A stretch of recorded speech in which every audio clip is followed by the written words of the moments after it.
the City podcast.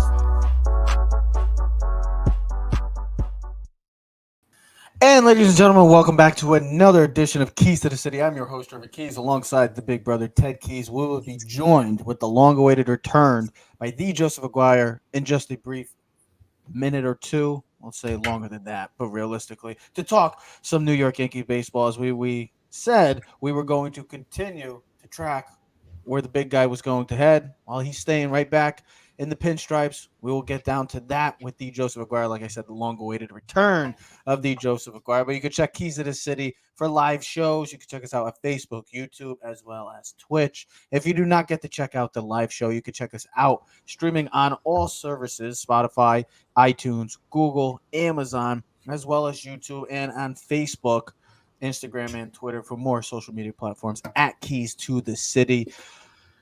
I was just a couple things that just were going through my mind. This might be the latest show we've ever had, by the way, in our long journey.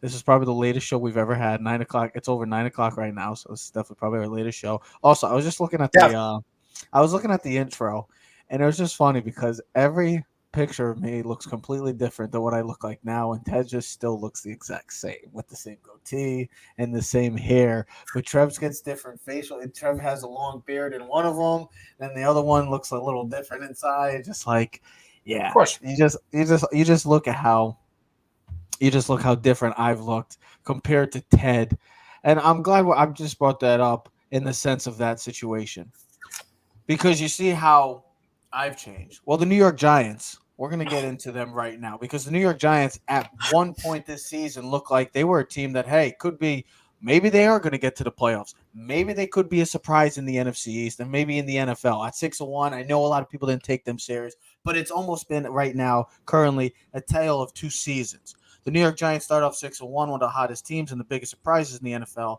And then you look at right now as we go into week 15 or week 14, one of the biggest games, if not the biggest game of the season, as another divisional matchup. And it doesn't get any bigger than this. All Giant fans, the franchise, the organization, to look at where the Giants can stack up on paper against the NFL's best. It doesn't get any better than this Sunday when you are playing against the 11-1 Philadelphia Eagles, a team that has been dominating this entire NFL season, that is right now currently the holder of the number one seed in the NFC and the holder of the best record in the NFL. So when you want to match up with the Giants in the sense of where do you set yourself and where is your standard compared to the rest of the NFL and the best of the NFL. So, Ted, when you look at how the Giants have been playing right now, they are 1-3-1 in the last 5 games. A disappointing result into last week's game against the Washington Commanders, being up 20-13 and then never really getting anything going to extend that lead and get to a much-needed 8th victory with not that much time left in this season, where we thought this Giant team was definitely going to be getting maybe on track to 8-10 wins. We're trying to see if they can get to just 8 right now. So when you see the Philadelphia Eagles coming in to town, 11-1, led by maybe the front runner of the MVP, Jalen Hurts, and that dominant offense, that complete team, Ted, it's very simple. The Giants have to play a perfect game. I know the injury is taken in all the counts. Yes. Barkley is now a question of, short and sweet, pretty much. Yes, but short and sweet. You look at Saquon Barkley. He's questionable. Leonard Williams looks like he may not be playing. He's doubtful. He's going to probably be out for the game. So 2 of the Giants' best players looks like they will not be playing against Fly Eagles Fly. So, Ted, I know it's a really simple question. Do the Giants have to play the perfect game? Does Daniel Jones have to play the perfect game for them to stay in this game? I know we're trying to hope. We're hoping for the best. We're hoping for a victory. But what do you expect from this game come Sunday afternoon? I don't hope, pray, make it a fourth quarter game and see what happens. Get lucky. I think the best way to really explain this game is the Washington game a couple weeks ago on Monday Night Football. Mm-hmm. You know, Eagles don't turn the ball over. All right, Jalen Hurts has 3 picks. It's tied for the league's lowest picks with Tom Brady. Actually, Daniel Jones is 3rd in the league. I think he only has like 4 picks. So can't turn the ball Daniel over. Jones doesn't have. He has 4 picks. Yeah, he might have like 4 picks. Yeah, he has 4. Trust me, I already read this up. He's 3rd in the league. Only Brady and Hurts have 3. So they have the least amount of picks. When I say lead the league, they're the least amount. They're number 1. Yeah. The Eagles, they have the best pass defense in football. They only give up 178 yards a game. They have 15 picks as a defense, which leads the league. They have 42 sacks in the league, which is second in the NFL, probably only behind the Cowboys. They run the football. They score a lot of points. They're second in the league in scoring. Mm-hmm.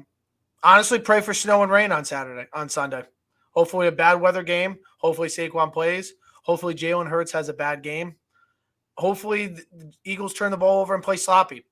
That's you got to hope for a sloppy game. You got to hope for the same type of game that they played against Washington on Monday Night Football. Now the Eagles are the only team in the league that are undefeated on the road this season. Mm-hmm. I mean, listen, Trev, I'm going to be honest. You just hope for a good game. You want to see where this team is at. The expectation as a Giant fan is, listen, you go in every week, you want to win. And I'm not down to my team.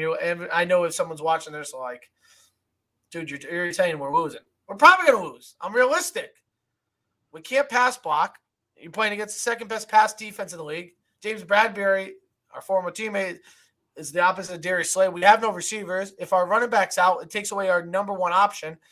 I get it.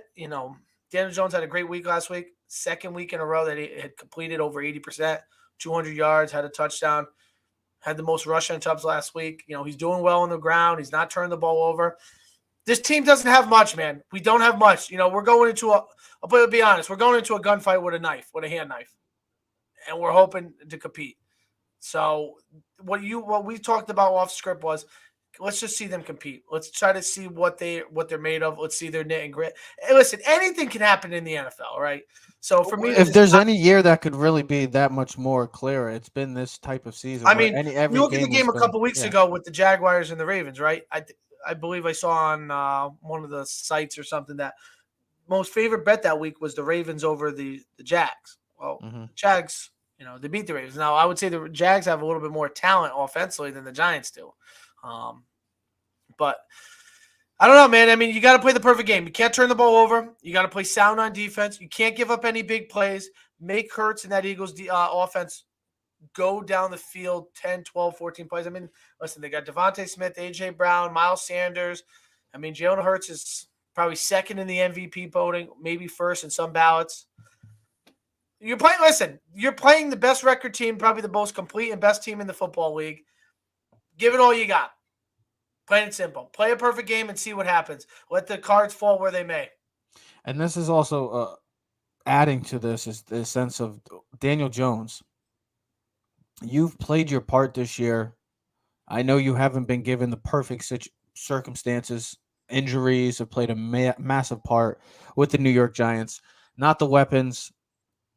Coming into the season, you thought maybe all these weapons could come in. We already know the story. Galladay hasn't been. Goes down as one of the worst contracts in the Giant history, maybe NFL history. Kadarius Toney, another missed opportunity, missed pick by the Dave Gettleman and New York Giant franchise. The benefit of that, Trev, is he's not doing anything in Kansas City. He's not doing anything in Kansas City, but now Kansas City knows. But my thing is Daniel Jones is getting closer and closer to that decision making in the sense of the New York Giants. What are we going to do with Daniel Jones? Is this going to be the guy that we're going to sign to, I don't know, with 2 or 3 or hell, even a long-term contract moving forward? When you play against teams like this, I know that the circumstances the Giants are in right now, it's a litmus test for us. Every time that the Giants go on, there is produce on the field, there isn't a hell of a lot of saying, oh, well, he doesn't have a number one receiver.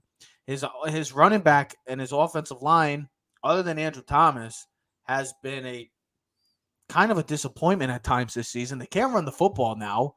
So you're very, very back against your wall. If you're Daniel Jones, you're very limited in the sense of you don't have a whole hell of a lot to work with right now in the current situation.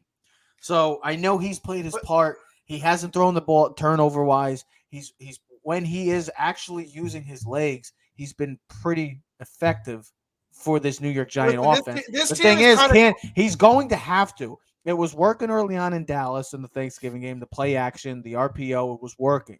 It was working last week. He's had moments this year against Green Bay, against the Titans. He's had moments this season where he has looked the part. But now with everything that has shaped up for the New York Giants and what is currently being put onto the field, if you're a New York Giant and you're the New York Giant quarterback, knowing that knowing that you don't have a contract right now, you're playing for your future. You're playing for a contract, whether it's going to be for the Giants or that's going to be elsewhere. You're playing for a contract. This is a game. I know what's given to you right now. I get it. I am not going to say, oh, he has to go for 4,000 yards and win the game by himself. I don't expect him to. Not with this team. Not Trev, with this line. Trev, Not with if this I may, offensive Trev, weaponry that if they I have may right now. interrupt, a perfect Go ahead. example maybe last night's Thursday night game. All right, now listen, My boy Baker. well, just in general, the Rams. Aaron Donald wasn't playing. Most of the receivers were out. You know, they had Van Jefferson play Skronik, but what is he their number one right now? Van Jefferson and Skronik? Yes. Is that like their number that would one be their right number now? one. But that's Allen Robinson. they were not good most of the game until late in the fourth quarter. Mm-hmm. Now, of course, I'm going to put more blame on the Raiders for not capitalizing. They blew it in the second half. They were with 3 minutes left. Well, by for 2 touchdowns. For Devontae Adams not to have a catch in the entire second half bothers me. When you're the best receiver in football, that bothers me. All right, I thought Jamar Chase was the best receiver in football. No, I didn't have him on number one. I never even heard your top 5. Yeah, because we never got to it. We never had that discussion. One day we will have that. Listen, that's another question for another day. We'll talk about that with Derek Carr because I think another thing shows last night that Derek Carr is not the future for that Raiders team, and I don't think Derek Carr is good enough to win a Super Bowl. But that's a whole other story. Let's get back to the Giant thing. I think you led to a perfect example that we can kind of branch off of, but it still comes down to Daniel Jones, bro, because during the Giants bye week, the Giants were working and trying to offer Saquon Barkley a contract. They weren't trying to offer Daniel Jones a contract. You watched the game a little bit more last week than I did because I was working a game. But from what I read is late in this first half and then late in the overtime, you had 4th and 3 and you had some other opportunities where they could have put the ball in the quarterback's hand to kind of score and put extra points. They settled for the field goals or 4th and 3 in the overtime with minute 45. They decided to punt the ball. What that shows to me is two things. One, and it's Captain Obvious. We don't have the talent. They don't have the trust in the personnel that's around this team. Second of all, you don't have trust that the quarterback that you do have can make those players better. So my question would be is if Josh Allen's the quarterback, and I know that's probably a bad statement, but if Josh Allen's your quarterback with the personnel that the Giants have, would they still have the trust in him to go for him? Or is it just because Daniel Jones, they don't have the trust in? I just wonder where the Giants' heads are at. You and me have talked about this, a lot of this stuff off script, where hey, listen, these guys didn't draft Daniel Jones. This is Gettleman's guy. They're trying to make the best of what is given to him, all right? You got whatever the scraps that were given to you, you got to make a meal out of it. They've done a very sufficient job for this team. We have overachieved. We talked about this countless times, all right? We understand this team is not as good as what their record is. And also what sucks is this team is kind of falling apart injury-wise, which is kind of been the worst possible. Which has kind of been our nemesis the past couple of years, because especially Saquon doesn't play this week. That's tremendously going to hurt this team. Leonard Williams, one of our better defenders. I mean, here's the thing: our D line, similar to our O line, hasn't been healthy all season. The Elijah Olare, Leonard Williams, Dexter Lawrence, and Kayvon Thibodeau have not been on the field for an entire game the entire season. They were on for a little bit last week. Other than last week when Leonard Williams got hurt. Yeah, Dexter Lawrence is the only guy that's played in every game this season on the defensive line. Listen, they got to. Remember, Coach Saxon got to muck it up, bro. Got to get this game dirty. Got to get in the mud. Make it nasty. Keep this game 17. Well, the Giants like to run the football, so it feels 17-14. One touchdown, and we're Super Bowl champions. Well, the Giants like to run. Keep it low scoring because I think the Giants haven't scored more than 27 points all season. The Eagles average more than 27 points a game. This is the thing. You'll know by halftime. If this game is 10-3, 10-7, 6-7. No, you'll know by the end of the first. Listen, it's got to be low scoring. I think once you get to 24 points, and that's kind of the Giants' number, once it's 24 plus, Giants are done. Giants don't have the offense. You'll get an answer by the first quarter of how this game is going to be played out. Well, I mean, it's just that simple because this Eagles offense is explosive. It's a juggernaut right now. If they're not winning in the rushing attack, they'll just beat you over the top. And the Giants secondary is depleted as well. Not having Adoree Jackson, not having Xavier McKinney. Aaron Robinson's now out for the year with torn ACL, just had surgery. It's just like the injuries keep piling up, and for an offense that I'm talking both the Giants against the Eagles in the sense of the Giants offense can't score. The Eagles offense can score on anybody in this league.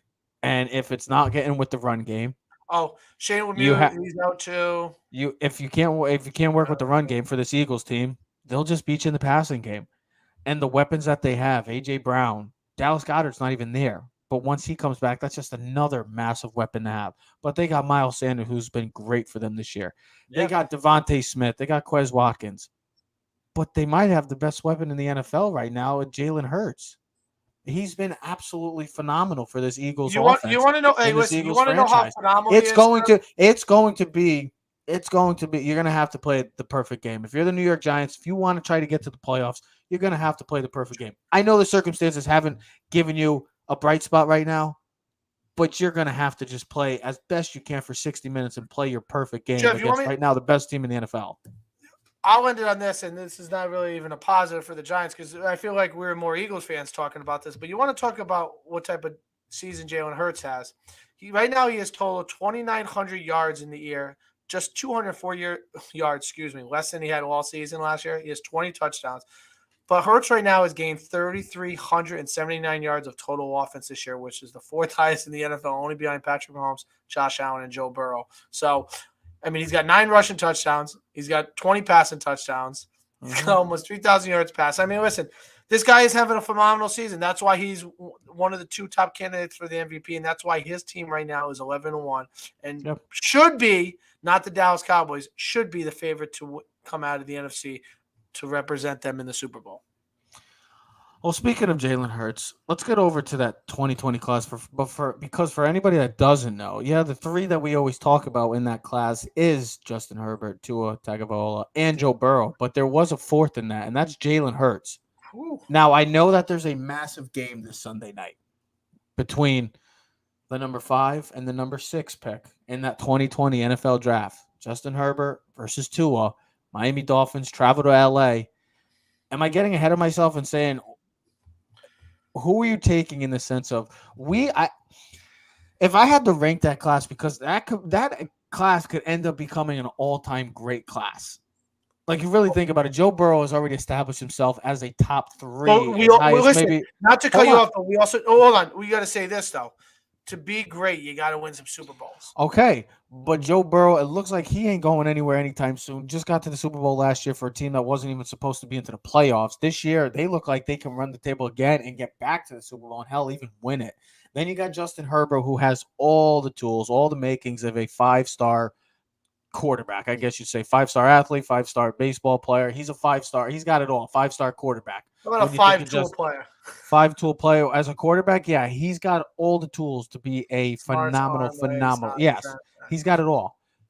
Then you get Tua, who's like, the smaller guy, but he's got the accuracy, and he's been playing out of his mind this season. And then maybe to make it even that much more, the icing on the cake is that 4th guy, Jalen Hurts, who has improved every year since coming into the league and now has taken his game to a whole nother level, maybe going MVP level. So, Ted, I know it's between Herbert and Tua this weekend. And are we saying that this is a battle for the second best quarterback in this draft? Or, I mean, I know it's Tua or Herbert, but like when you think of this class, how would you personally rank it right now before we get into this question? Really, on the spot, how would you rank it? I think me and you both in agreement. Burrow's 1.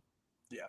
Who's 2, 3, and 4? See, before we get into this question, how would you rank your 2, 3, and 4? It's really hard for me to rank because I think you got to decipher how we're ranking. Because if we're just talking talent wise and skill, overall quarterback. Listen, like if you had to pick, listen, if you're taking talent skill, Herbert's number 1.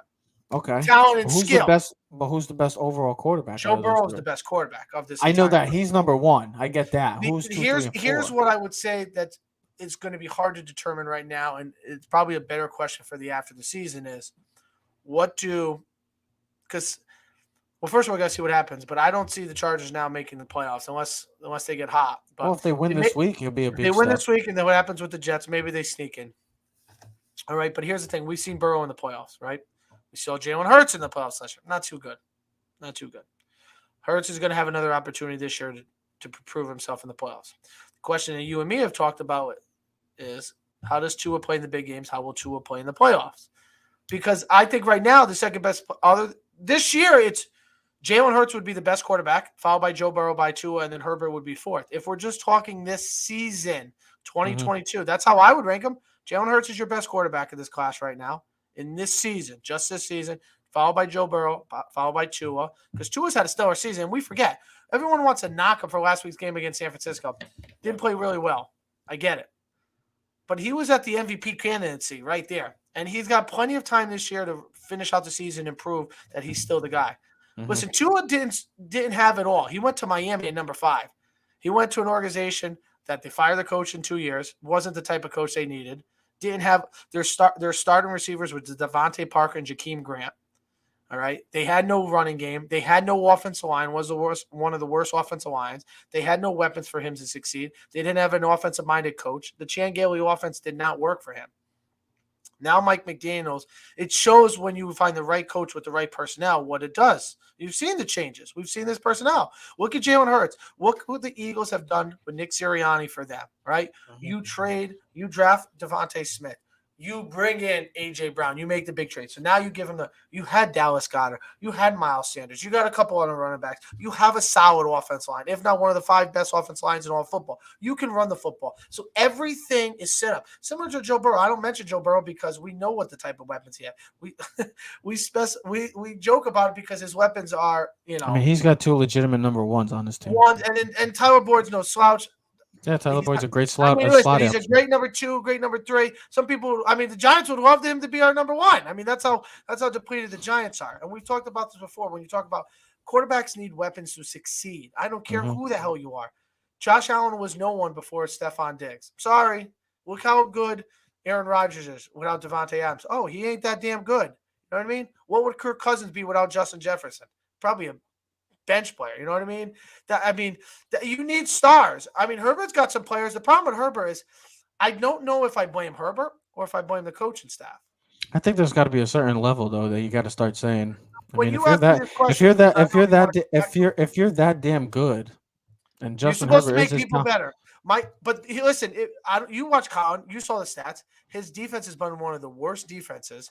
I get it, but like Joe Burrow, Burrow's given up the most fourth quarter comebacks. I get it, but look at Joe Burrow last year. His offensive line was awful. I get it. The weapons though, but look, I know the Bengals offense. But you said who you're taking. You taking this year? Are you taking this year or are you talking about future? I'm just talking about in general in the sense of just the Justin Herbert. When do we start putting some blame on Justin Herbert where like you see how the Cincinnati Bengals got to the Super Bowl last year. Their offensive line was awful. Oh, well, they got the weapons. I'm sorry. Does the Los Angeles Chargers not have weapons? Oh, they got. Austin Eckler, one of the best dual threat backs in the game. Hold on, Mike Wood have played less than 60 snaps all together all season long. His number 1 and 2 receiver have been gone. I get it, but I would say this, Trevor. Let Brian. Maybe the Chargers, if they didn't hire Brian. Oh, Brandon Staley. Brandon Staley and hired Brian Dable. Maybe we're having a different conversation because Brian Dable's gotten the best out of Daniel Jones, and I'm sorry, Daniel Jones ain't Justin Herbert. If you're talking future, I'm still taking Herbert. Why reason I'm taking Herbert? Stronger, faster, bigger. Also, the biggest thing, he doesn't have any injury concerns. He doesn't have an hip flexor issue that he had from Alabama. He doesn't have multiple concussions that Tua's already dealt with so far this season. So you're talking about future, I'll still take Herbert. Right now, this season, I might take Tua. We're going to get a great game Sunday night. I think this is going to be a high score and a fear. Let's get my words straight. Sorry, that's the sausage and peppers still stuck in my mouth. I was a little excited. But a little sausage and peppers? I had a little sausage and peeps for dinner tonight when I got home. But if you're asking me right now this season, I'll take Tua. Tua's been the better player all season long. But a lot of that has to do with the bringing in of Tyreek Hill in trade in the offseason and drafting Jalen Waddle. And then getting an offensive-minded coach that fits what he does. We're not trying to fit a square peg in a circle. Let me ask you this. Do you think Miami is 100% all in on Tua? I do. You do? Yeah, I do. Okay. I don't think they were, but I think what we talked about. Okay, what if they get to the playoffs then and he shits the bed? didn't Jalen Hurts shit the bed last year too? Yeah, I get it. Didn't a lot I of get it. first-time quarterbacks their But I first think time? in the situation How of did this, Eli do in his first playoffs? oh yeah, he got destroyed. Yeah, against Carolina. I mean, how do a lot of first-time quarterbacks do in their first playoff game? Now listen, that's why the Joe Burrow Yeah, but don't experience you think last that year is the even time is more don't you incredible. think the time is ticking, like in the sense for like Tua, because Well, like here's the thing. Herbert, I think you feel like Herbert if you give him the right coach, like if you give him Sean Payton. Miami's in no need to rush to sign him. They got the 5-year deal, with the rookie deal, the contract, so they don't need to do anything with him. They can extend him on the fifth year, and then they don't have nothing to worry about it. And then you figure it out. So and you could franchise him. So what that really means is Miami still got 2, maybe 3 years of Tua. And it's probably not 3 because by 3 you're either paying him or he's getting cut and you draft another. But you got this year and next year. After that, then who cares? It's the 5th year's up, and you figure out what you want to do. You either franchise him because there's no one better, or you let him go. But that's what Miami has, and you don't have, and Here's because you still have to pay the personnel. So Miami's still in a really good situation with Tua, and I still have trust in Tua because of the coach and the system, and they do things to make sure Tua is productive. How can Tua go from looking like the worst quarterback to this year now an MVP candidate? He didn't get taller. His arm didn't get better. He didn't get bigger or faster. It's because the coach set him up for success, not for failure. they supplied him with the fastest player in the world, and the fastest player in the league on Yeah, his but team too. listen, look at Jalen Waddle and Tyreek Hill. They're like 1 and 5 in top receiving yards. So Mhm. who's throwing the ball? Joe Schmo? No, it's Tua. But here's the narrative Do that you remember last year we had this conversation and Joe was on and we said if you had to take between Joe Burrow, Tua, or Herbert, who would you take for the next 10 years? Remember that question? I said Joe B. I think I said Joe B too last year. Here's I the think all narrative. 3 of us took Joe B. Here's my thing though about this whole narrative. What do you got for me? If the Chargers don't make the playoffs this year, Herbert, it will be all to the points of they get injured, they Yeah, but the they're, narrative they're is starting to change but on listen. Herbert. I know it's starting to, but then they'll be like, okay, the coaching staff, Brandon Staley's got to get fired. Well, here's We'll the give him thing. another Look shot. at Denver. If Are Tua, we blaming Russell or are we blaming Hackett? here's my thing. If Tua gets to the playoff but plays bad, he's not good enough. You see what I'm trying to say is that like I feel like Double Herbert, standard, bro. exactly. I like Herbert, but I feel like Herbert sometimes gets more of a pass because he's got the 5-star look, he's got the tools of the Yeah, quarterback, but I guess what of that the Hall of narrative Fame is type starting to quarterback. listen, that narrative is starting to change though. But Tua is like the 3-star athlete. He doesn't have the height and he doesn't have the arm. In the sense of he's got everything else. He's got the smarts, he's got the accuracy, Well, here's the thing. You know he's what? got the mobility, but he doesn't what was have the the storyline coming into this NFL? Right? It was tank for Tua. He was supposed to be the number 1 pick. yeah, Right? yeah. He gets hurt. He doesn't go. He falls to number 5. And then what happens is Justin Herbert, by miracle, gets to start a game and comes in and starts lighting up the field, and he looks like the showstopper. And everyone's like, "Damn, this guy! Like, what? Why wasn't he number 1? He's got everything." And he has not progressed. As I was just reading you before, you look at his numbers, he hasn't progressed. Tua and him have the same amount of wins. Now, I get it. Herbert's played in more games, but maybe that's more of a negative knock on Herbert than it is on Tua. They both have 21, is. I mean, they it both goes have back 21 wins. They both have the same completion percentage. Now, if you look at the touchdown and interceptions, I get it. Herbert's got like twice as many touchdowns as Tua. But that's because he plays more. I mean, his numbers his rookie season were incredible. What do you have, almost 30 touchdowns? Mm-hmm. We get it. Herbert's a stud. He's a stallion. He makes all the plays. But you have to start winning games because the narrative up until the last couple of weeks was Herbert was still the man. Now the narrative is starting to change. Does Herbert get too much praise? Have we praised him too soon? What has he done for you lately? Is that like sometimes he's gotten a pass for the past couple of years, for like last year and some of this year, and there's going to be a certain point that you're going to be just like, okay, when is it enough that you're saying, okay, Herbert, you got to win some games now? Because his favorite player is Justin Herbert. But yeah, his favorite player. It's such a look at ladies and gentlemen. Look at this guy. Look who it is. Take a good look. The long-awaited return of the Joseph Maguire. Joseph, we were just talking about.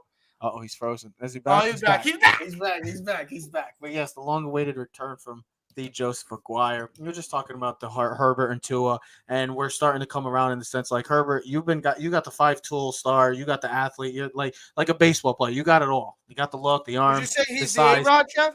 Like he had Who? all the tools, but he couldn't win. He's got all the tools, but you gotta eventually put those all together to winning now. I know I get that Brandon Staley's an idiot and should not be a coach anymore, and he should be get a Sean Payton or something.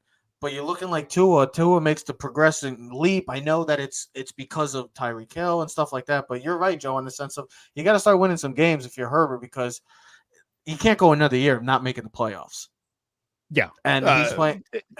And he does. Like you said, look, he's got all the tools. He's a tremendous quarterback. And, for a couple of years, it was the defense, the coach. It was the defense let him down late. Look at Josh Allen just the past couple of weeks, all the big interceptions he's throwing late in games. Mm-hmm. Like, I love Josh Allen. I do. That's kind of on him. And at some point you do. Like, these guys got to start winning football games. If you're not winning, what are you doing? You're just a stat pattern. Speaking Jeff, I'll say this. Imagine this, though. With the season that we just talked about, who would have thought that of the 4 quarterbacks, Herbert's the worst one of the 4? And it's not that he's bad, but I told you I would take Hurts this season as the best quarterback, playing-wise, even though I still would take Burrow. But I'm saying performance-wise, Jalen Hurts is your best quarterback of the 4, followed by Joe Burrow. Well, that's why I'm saying. Followed by Tua, who was the MVP candidate a week ago. That's what I'm saying. If they continue to play the way they are, this can go down as an all-time great quarterback class. Mahomes and Allen, those 3 guys, Burrow, Hurts, and Tua, are all considered MVP candidates. Yeah, so that's what I'm saying. Where those guys have grown. You know what it's like when a kid comes into the field, or he's like the youth football kid, and he's like the star-studded kid, right? Mm-hmm. And he's always like dominant. And then when high school gets, he never progresses. He never puts in the work. And those kids that were below him put the extra work in, and now they've all caught up to him. He doesn't stand out as much as those other guys. I'm so glad you brought up the term MVP, catching up to teams and stuff, because it brings us right over to our next point and why D. Joseph McGuire is here. Because the MVP, Aaron Judge, is staying put in the Pinstripes. And you also said, Ted, about how teams are catching up. Well, teams in the MLB are catching up to the New York Yankees, but don't tell the New York Yankees that, because they still think it's the 1990s and they're going to kick everybody's ass and they're going to go in World Series. Hence why they haven't won. We are going now on 13 years plus, and it will be, hopefully it's not 14. But yes, the big news this week, and the news that we all expected it, other than John Heyman, who almost had Twitter go absolute AWOL, because he was reporting that John Heyman said he is a San Francisco Giant and Twitter was losing its mind. But that was a lie, and it changed. So Aaron Judge is staying put as a New York Yankee, 9 years, $360 million. He got his $40 million per year, a huge jump for where we talked back in April, where he got the 7 years, $213. The Giants were in on him. The San Diego Padres were going 10 years, $400 million. They're going. Listen, can I interrupt you for a second? Yeah, and I'm only interrupting because of this. I was just reading this article, right, about John Heyman and the Yankees and Judge. There was word right now from John Heyman reported that the Padres were offering Judge $400 million plus over 14 years. That would have took Judge to 44 years old. Heyman reported. However, sources reported that the MLB would have not allowed the additional years because of the only attempt to lower the official payroll to lessen their tax. So, Joe, when you see this decision and Judge going to be now the next Yankee captain as well, as we all assume, was this the only right decision for Aaron Judge, honestly? Yeah. Yeah. And I told you in spring training, they should have made him a much better offer. And as this season progressed and it became clear by the All-Star break that this guy was on pace for a historic season, you should have done something then. He didn't want to go anywhere. And it's evident by the fact that both of those other teams offered him more money. Yeah. Right. So if he wanted to go, if he was going to follow the money, he would have. Mm-hmm. He clearly wanted to stay a Yankee. Why they dragged this process out as long as they did is beyond me. The other thing I find massively disappointing is by October 31st, they should have either extended Cashman at that point or moved on and then immediately got right. I mean, the fact that this is dragged on and you've seen all the pitchers coming off the board, obviously the Yankees were going to do everything they could to bring back Aaron Judge. He's their best player by a mile. By a mile. The other thing, too, that's been really bugging me is all the people who were like, yeah, Steinbrenner doesn't spend money. The Yankees have 3 players now with $300 million contracts. Like, I don't even know what, fans get pissed. The Yankees go out and get Sonny Gray. And it's like, you got the wrong guy. They go out and get Frankie Montes. It's like, should have got Castillo. Like, come on. No, the Yankees should have gotten my boy Luis Castillo. I'm not disagreeing with you. But you know what? It's not like they don't. So are these the same guys that tell me I saw today that the Yankees should trade Donaldson and flip him, trade Glaber, sign Let me guess, they're the same guys that say trade sign for Rendon and sign Carlos Correa. And Yeah. I'm thinking, wait, are you the same people that get mad that we spend too much money? I mean, if anything, the Mets spend more money than us. The thing that was the big thing is everybody's like, why are the Yankees not doing anything? Well, because their first priority was Aaron Judge. Now their first priority was re-signing Brian Cashman for some reason, which is I've always been a Brian Cashman fan, but after this season, my thought was it's time to move on. It's time to find one of these young, analytical guys, because that's the way baseball is. Why would you have an old GM who's very out of touch with what's going on? You know what I mean? Like there's a huge disconnect here. Mm-hmm. Also, him and Aaron Boone don't appear to be on the same page ever. That's very concerning to me as well. So I don't know. I again, you're so far behind the 8 ball. Everybody else, especially the Astros, have improved their roster.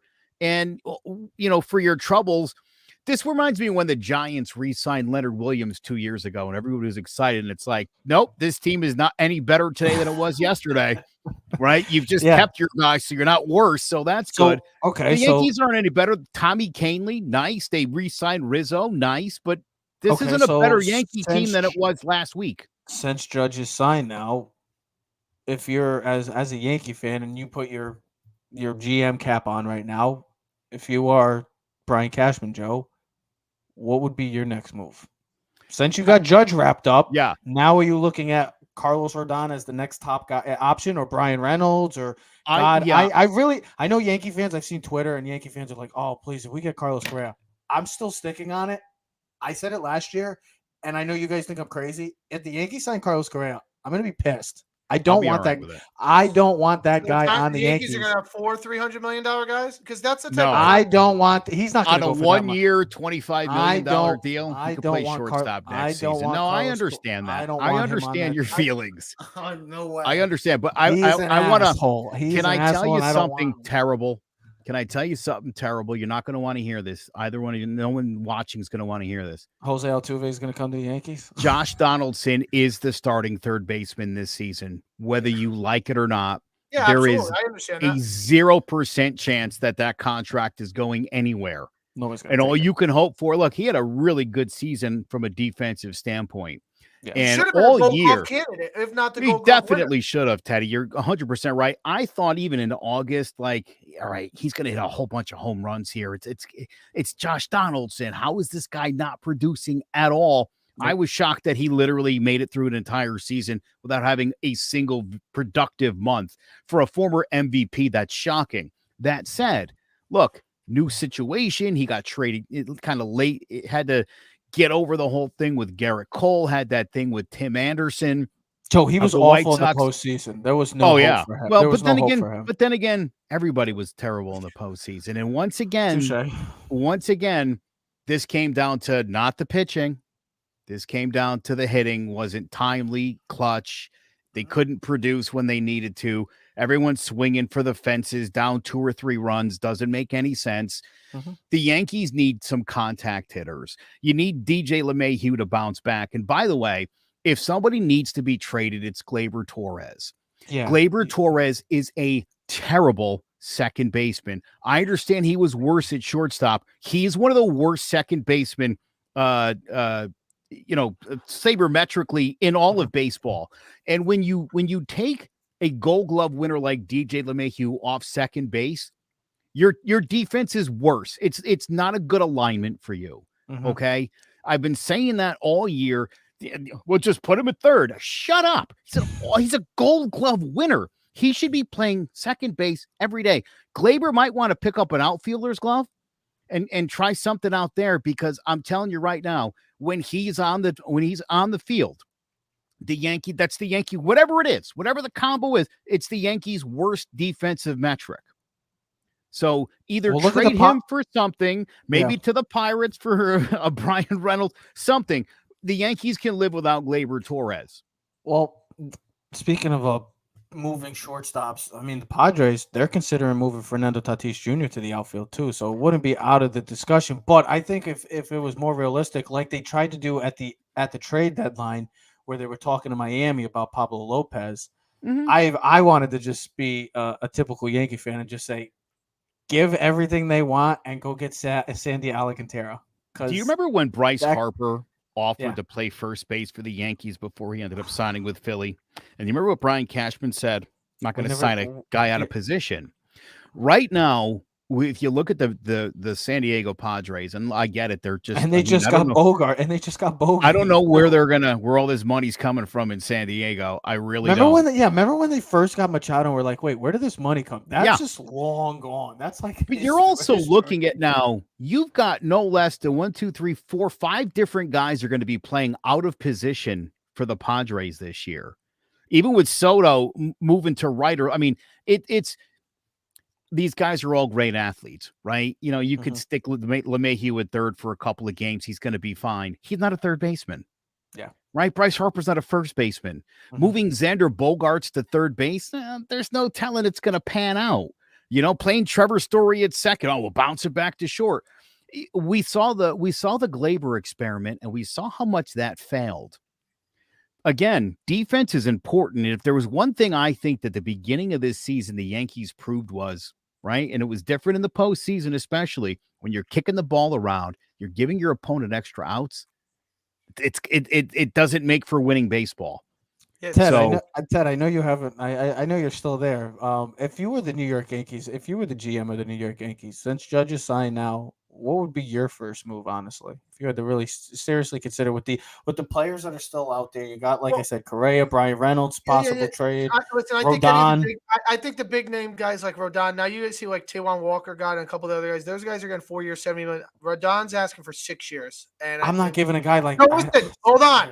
And then you're thinking, those guys are getting 25. He's probably going to ask for 30, so that's 180. I don't think the Yankees. I think that's a little too rich for the Yankees. I think, as much as Joe said it, I think if they can and they can find a buyer, and the Yankees will probably have to take on majority of that money. But if you can flip Donaldson, do it. If you have to take on the 15 of the $21 million that he's owed this year, take it. If it's 16 million, but it's going to be at least half. All right. Now, first things first, the question was starting with Judge. Good for Judge. Got a 70%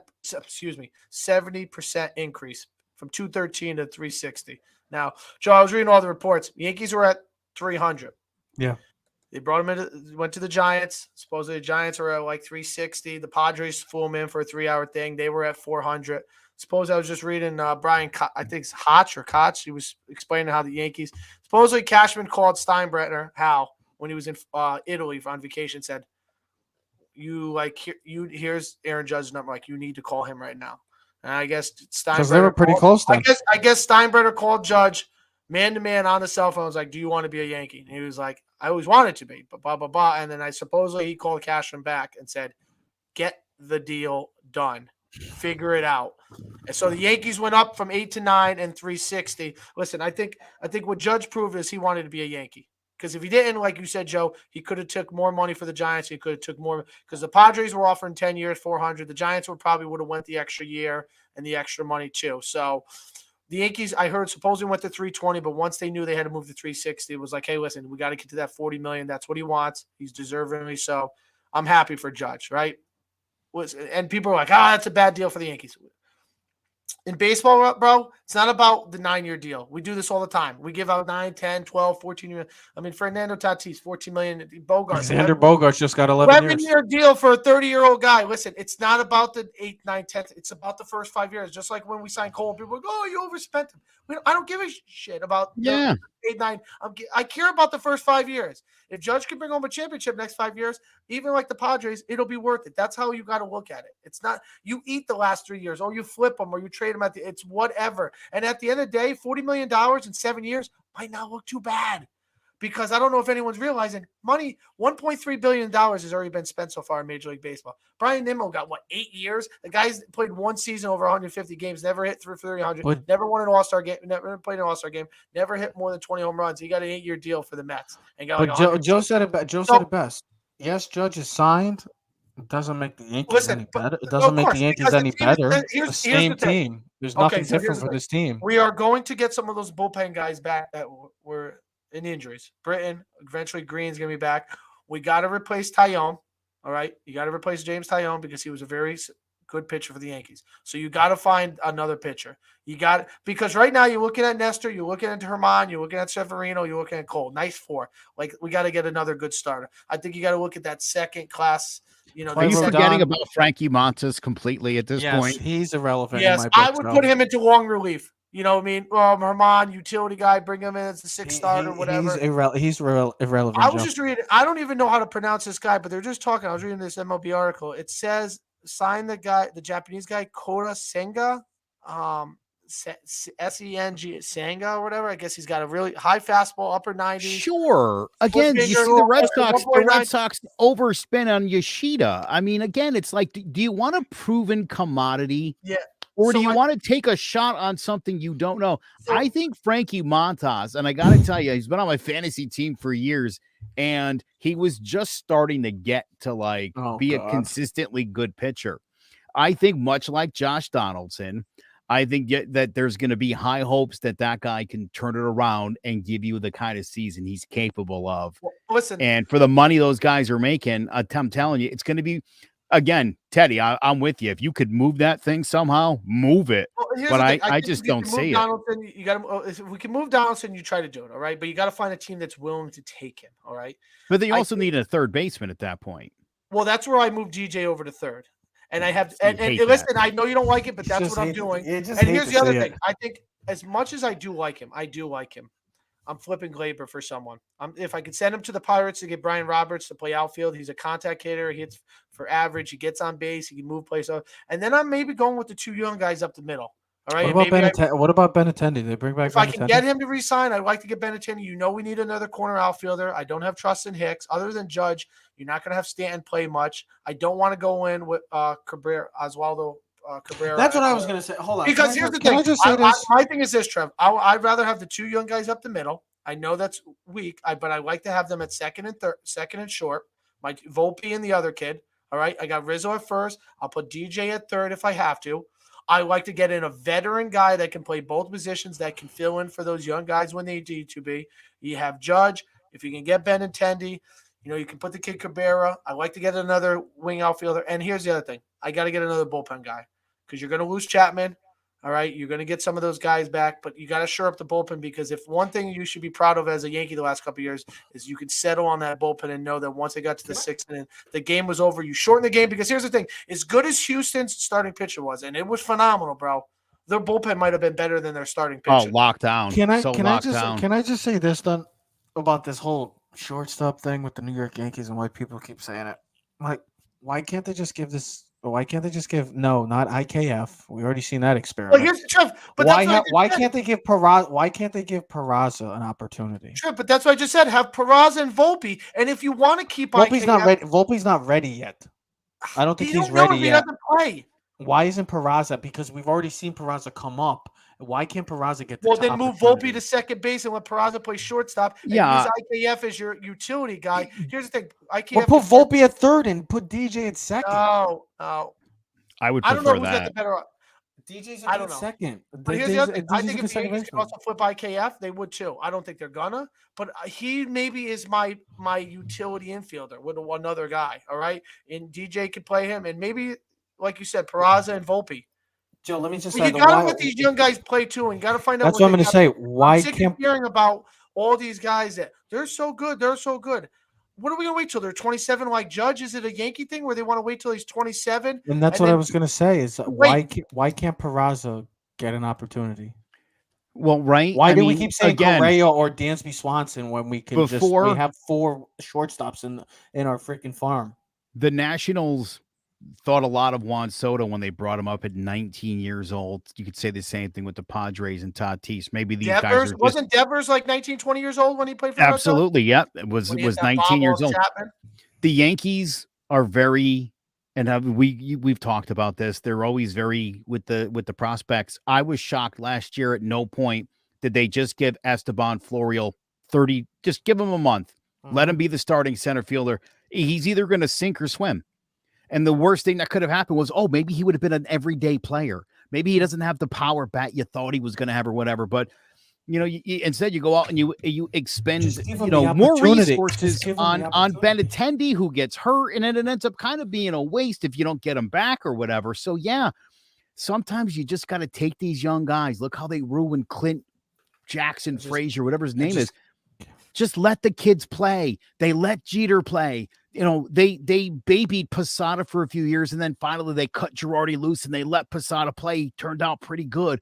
They let Bernie play in 91, 92 when he was getting picked on by Mel Hall and Roberto Kelly. They ended up cutting Mel Hall and trading Roberto Kelly for Paul O'Neill, and it changed the entire franchise. Let the young kids play. And you know what? If they don't pan out, you're the Yankees. You got the money. You got the resources. You can go out there and get somebody if you need to. But why not see what you got at home first? I don't understand. I'm so glad you said that, because the Yankees have this certain mindset like you're living in the 90s. Well, that's the 90s. If you want to do that type of way, go do it like you did in the 90s. Bring these young guys up and give them an opportunity. Stop thinking that. Yeah, exactly. You got to see what you have. You can't continue to play this waiting game. If you continue to play this waiting game, it's just going to be another failed player that these Yankees don't forget in 1995 that we've heard from the farm system for years, that they've had all these great players and they've never panned out. Teddy, you remember in 95 when Mariano Rivera was 5-3 with a 5.5 ERA, and the Yankees were like, this kid's no good. He's not going to be a starter. Well, let's try him in the bullpen. And my God, right? Did that work out? So yeah, listen, you for years, again, look at Davy Garcia. What did you do to this guy? He pitched to a 6.5 ERA at AAA this year. This guy was starting, 6.5 it was terrible. He was awful all season. You're about a guy who started in the playoffs last year. What did you do to that guy? You again, when you've got these guys and their prospects and they've got the talent, at some point, right? Jason Dominguez, bring that kid all the way up. Give him a shot. If he's generational talent, it could click now. Right? Babying these guys doesn't do you any favors. You end up spending more resources and sitting on these guys, and then they don't pan out, and it's like just another overhyped Yankee prospect a la Chance Adams. Yeah, I'm so hearing about all these guys. Had to bring that name up. Chance Adams. I'm just so sick of hearing about the Yankees, all these players. Like, either let them play or ship them out. But I'm sick of it. They got these guys. Who cares, bro? If you don't do nothing with them, what the hell's the point of it? You're holding on for them, like, for what? Rainy day? Like, especially when everybody else runs their guys out there and they all turn into superstars. And it's why don't we ever do that? Why can't we do that? Why don't we do it? Honestly, perfect example is the Houston Astros and the Los Angeles Dodgers. The Dodgers have been doing that. They've been building up the farm system, and they're letting these young guys play, and they're either performing or they're not, and they're getting shipped off for veterans that are commodities that that can perform. We're not going to say we'll wait and see. We'll just, we'll let them go on the Reds or the Pirates and let them become stars there. And if it works out, good for them. But we need a guy that's ready to play now. We're in a win mode now. Hopefully that guy who's got the predictions right, who had the last 5 World Series, he did predict the Yankees would win this year. So hopefully that's his. Well, they better start making some moves, because this team is not going to win. Well, here's the thing: you got the most important move. All right, the most important move was Aaron Judge. Brian Cashman, the cash man. No, Hal got, because at the end of the day, it's like this. Ma, can I spend the money on it? You just need the yes. Cashman just needed to know, because he's thinking that as a business standpoint. It's not his money. Steinbrenner's money. You do realize that if Judge was not in a Yankee uniform right now, that Brian Cashman would be the most hated man in New York. Maybe Hal Steinbrenner, because Yankees Listen, would bring. I don't think. I think he would have got. I think he would have pulled a Bill Belichick. He would have said, "I'm the coach. And I am now out." Yeah, I think Right? Yankees. Trevor, he would have got the 4-year contract and then fired 3 days later. They You're done. They would have bashed Steinbrenner because think about it. It's Steinbrenner with the money. That's what Yankee fans. I get it. From 2000 to 2012, the Yankees had the number one payroll every year. Since then, they've only had the number one payroll once, and that was in 2020. They don't even have the number one payroll in their own freaking state. That's okay though, because what does that prove? The Mets have the number one payroll. Oh, I know. I get it. Number one They payroll. just got the Night of the Living Dead now as their two aces. I mean, they could be happy with $43 million with Justin Verlander. Listen, I get it. Here's the thing: the contracts in Major League Baseball are obnoxious. Your boy DeGrom going for 6 years. My God. Texas Rangers. That's what happens when you're a bad franchise. Yeah, the last time they spent like that, they got A-Rod, and how that they did it. No, they did it. No, I know they year. did it last offseason. And how'd that work out? Yeah, Right. exactly. $500 million for 2 guys. Are the Texas Rangers trying to do what the Padres are doing? I mean, no different than what the Padres are doing, bro. Tatis, Machado. Yeah. Do you see the Padres lineup? Bogarts, Young. Who young? The thing is, Tatis, young. Yeah, no. Machado, when he signed, was what, like 20? Here's another one, Trev. DeGrom's 34 years old and getting paid. I would say right now the best offensive lineup in the league is the Philadelphia Phillies. Real Muto, Hoskins, Turner, Harper. Who's the one that was the right fielder? He came from the Reds. Castellanos, Nicholas Castellanos. He's on the team. I mean, Marsh. Their lineup 1 through 9 is stacked. Schwarber. Excuse me. I'm sorry. Schwarbs.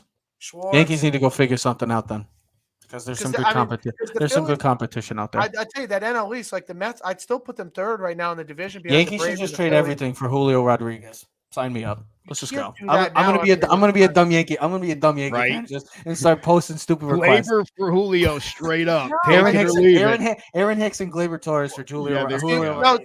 We'll even throw in Donaldson. See what the Pirates will give up for their shortstop, that young Stars shortstop. Oh, Oliver. What's his name? Is it what's Perez or something? No, that was the closer. He's like 6'7", and he runs like a cheetah and throws like 105-mile-an-hour fastball to first base. What's his name? Is that O'Neal? Yeah. O'Neal. Yes. Big kid O'Neal. He was named after Paul O'Neal. Yes, he loves. He's going to be a Yankee eventually. Oh God, yeah, you know it. Book it. He's the next great shortstop. Don't worry. Volpe will be a bust, and Perez will be a bust. We'll be good. Well, we don't know that if they don't play, bro. But listen, we'll see what happens. You still have a lot of moves to make. You got to shore up some of the positions. I think the Yankees have to find more contact hitters, guys that are going to get on base. Because if you're going to go into this team or this season again with pretty much the same team, what Yankee fan is going to have an expectation, anything different, anything less than not winning a World Series? Because the way I'm looking at it, and I think the three of us are all realists, we love the Yankees like any other Yankee fan. We're also realists. This team is not good enough to win a World Series. They've proven that. What would tell you in your mindset that all of a sudden the script is going to flip and these guys are all of a sudden going to hit in the playoffs? They haven't done it their whole careers. Especially when everybody else has gotten better in the last 2 weeks, especially Houston. We'll see what. Well, they lose Verlander, but they still got the their pitching is so deep it doesn't matter. Was it the Blue Jays that signed Cody Bellinger? Was it the Blue Jays? It was the Cubs. Cubbies. Oh, okay. That's not a bad deal. And they got Tyone too. But yes, baseball is heating up. The NFL. We're in December football, and the New York Giants have meaningful football. The Detroit Lions are playing meaningful football, and the New York Jets are playing meaningful football. It just shows what kind of crazy year it's been in the NFL season. Plus, you got Army-Navy tomorrow. You got the Heisman. Max Duggan, give him the award. Oh, he's great, isn't he? Give him the award. Either him and Caleb Williams is fine, but give him the award. That man should deserve. Also, a shout-out to our hometown, North Haven Indians, looking to go for the North Haven Indians. I call them the North Haven Indians. They're called the Nighthawks, but I call them the North Haven Indians. I'm a North Haven Indian for life. I always go with that. But they have the opportunity to win their first state championship in school history. So I'm rooting for the Indians. Do your job. Be the one. Be historic. Let's just do it. And Ted gets to go ref a state championship game 2 tomorrow. So. Oh, very cool. Yeah, yes. I'll be up in your neighborhood, Joe. He'll be in New Britain. I'm at Central tomorrow. I got the Ansonia Bloomfield state championship. And North Haven is playing at Rentschler. Home of the Yukon Huskies, the bowl-eligible Yukon Huskies. Who is North Haven playing? Killingly. Killingly. Oh, well, they should be able to beat Killingly. They should kill him. Right? They should kill him. Gillen, who's been in the state championship like 3 of the last 5 years. I think they're their defendants. Class M. We're taking them down. We're taking them down. The Giants are going to win this week. It's going to be a They'll rest on their laurels. I wouldn't worry about it. Let's go, Nighthawks. Let's go. Let's be the one. We'll see what happens. But that was the return of the Joseph McGuire. More baseball coming around. We'll see what the Yankees do with the moves. See how the Giants play out. College football, Army, Navy. Don't forget, we are Keys of the City. We'll see you next episode. We are out.